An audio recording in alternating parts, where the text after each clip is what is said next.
3 yang beranggotakan Saya Kalista absen 8. Saya Kinan absen 25. saya Palma absen 30. Dan saya Sarah absen 35. Selamat menyaksikan. Dadah. Pada Senin 11 Agustus 2025, kelompok kami melakukan praktikum tentang proses penyaringan darah oleh ginjal. Dengan melaksanakan praktikum ini, kami dapat mengetahui cara kerja proses penyaringan darah di ginjal melalui simulasi sederhana. Kelompok kami melakukan praktikum ini di dalam lab dengan menggunakan alat dan bahan yang sederhana. Tujuan kami melakukan praktikum ini secara langsung supaya dapat memahami lebih jelas akan proses ginjal menyaring darah yang nantinya akan dikeluarkan dari tubuh dalam bentuk urin. Labu Erlenmeyer yang berukuran 500 ml, corong, gelas beker yang berukuran 500 ml, gelas beker yang berukuran 50 ml, kertas saring, stopwatch, serta sendok makan plastik. Tepung terigu, pewarna makanan, dan air. Kami mulai praktikum ini dengan menyiapkan alat dan bahan. Langkah pertama yang kami lakukan adalah mengisi gelas beker dengan 3 sendok makan tepung terigu, lalu diisi dengan 10 sendok makan air. Setelah selesai, aduk campuran sampai rata hingga tidak ada gumpalan. Dilanjutkan dengan meneteskan 3 tetes pewarna makanan berwarna merah, lalu diaduk hingga tercampur semua. Letakkan kertas saring di atas corong yang diletakkan di atas labu Erlenmeyer. Selanjutnya, bentuk kertas saring menyesuaikan dengan corong. Berikutnya, tuang larutan tersebut pelan-pelan ke dalam labu sekaligus memulai stopwatch. Pelan-pelan, air akan tersaring dari campuran yang telah dituangkan melewati kertas saring. Sementara, tepung terigu dari campuran tertahan di kertas saring. Kami mengganti kertas saring beberapa kali setelah kira-kira banyak endapan tepung terigu yang menghambat proses penyaringan. Setelah langkah terakhir, kita bisa melihat bahwa lama-lama air akan terpisah dari tepung terigu, sehingga campuran terigu dan air yang awalnya berkabut dapat tersaring menjadi sebuah cairan yang transparan yang diibaratkan sebagai urin. Dalam percobaan ini, kami mengamati cara penyaringan ginjal dengan simulasi sederhana. Setelah kandungan lain yaitu tepung dan pewarna tersaring, kami mendapatkan 50 ml hasil cairan.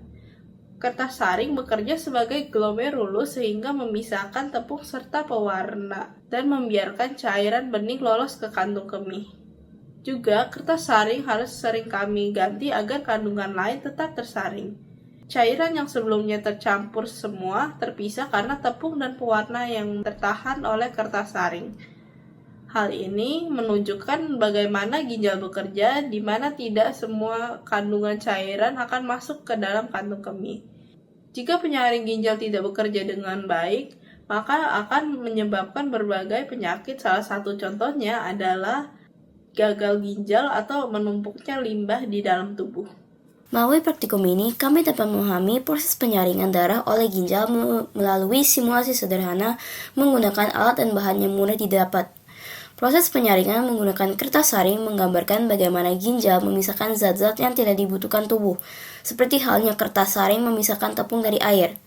Hasil akhir berupa cairan bening menyerupai urin menunjukkan bahwa zat yang tidak larut dan tidak dibutuhkan akan tertinggal dalam penyaring, sedangkan cairan yang lolos menggambarkan hasil penyaringan yang siap dikeluarkan oleh tubuh. Praktikum ini membantu kami memahami konsep filtrasi dalam sistem ekskresi manusia secara lebih konkret. Proses pembentukan urin mempunyai 3 tahap, yaitu penyaringan, penyerapan kembali, dan pengumpulan. Urin merupakan salah satu zat yang wajib dibuang dari tubuh kita semua. Namun, proses ini berlangsung di ginjal dan fungsi organ ini adalah untuk menyaring atau filtrasi darah, di mana proses pertama adalah penyaringan. Proses pembentukan urin diawali dari fase penyaringan darah yang memasuki ginjal dari pembuluh darah. Fase ini berlangsung di badan Malpighi dan glomerulus yang berfungsi untuk menyaring semua zat sisa yang larut dalam darah. Selanjutnya adalah penyerapan kembali atau reabsorpsi, di mana urin akan memasuki tubulus proksimal di mana berbagai zat masih diperlukan oleh tubuh dan kembali berlangsung. Hasil dari fase ini bernama urin sekunder dan salah satu kandungannya adalah pigmen empedu, di mana memiliki peran memberikan bau dan warna pada urin. Lalu urin sekunder akan memasuki tubulus contortus distal dan melalui proses penyerapan lagi. Praktikum yang kami laksanakan ini merupakan simulasi penyaringan darah oleh ginjal. Seperti yang kita semua tahu, urin berwarna kuning karena hasil penyaringan darah saat berada di ginjal. Urin mengandung 5% bahan padat dan 95% air. Dalam praktikum yang kami lakukan, campuran tepung, air, dan pewarna diibaratkan sebagai darah, serta kertas saring sebagai ginjal. Tepung terigu sebagai 5% bahan padat yang mengandung urea, non-urea organik, dan non-urea anorganik yang terdapat dalam urin. Dan air sebagai 95% cairan urin. Campuran yang telah dibuat kemudian dituang ke dalam corong yang telah dilapisi oleh kertas saring yang berfungsi sebagai membran glomerulus. Campuran yang berhasil tersaring menghasilkan cairan jernih yang terdapat sedikit warna merah muda sebagai filtrat. Sedangkan tepung yang tertahan di kertas saring sebagai residu. Proses ini menggambarkan filtrasi di glomerulus.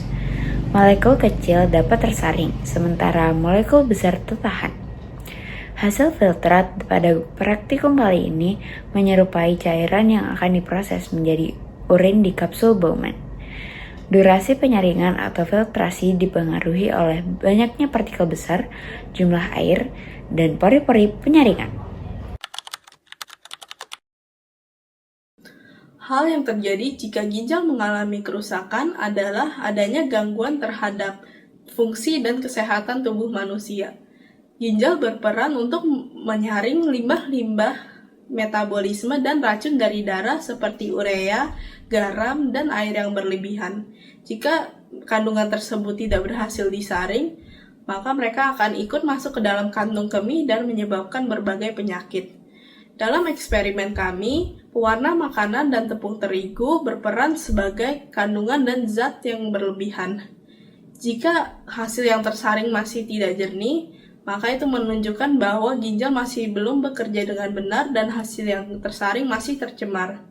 Beberapa contoh dampak jika ginjal mengalami kerusakan adalah rusaknya fungsi ginjal dalam sistem ekskresi, pembuangan air kecil yang tidak teratur, dan menumpuknya limbah-limbah dalam tubuh.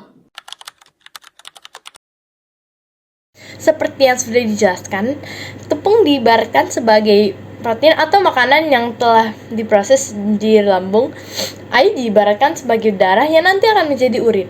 Jika bahan padat atau terigu dan air memiliki jumlah air yang seimbang, maka proses penyaringan tersebut akan terjadi tepat waktu, karena penyaringan pada ginjal memang memerlukan waktu yang sedikit lama supaya urin yang diproduksi bebas dari benda asing seperti tepung terigu itu.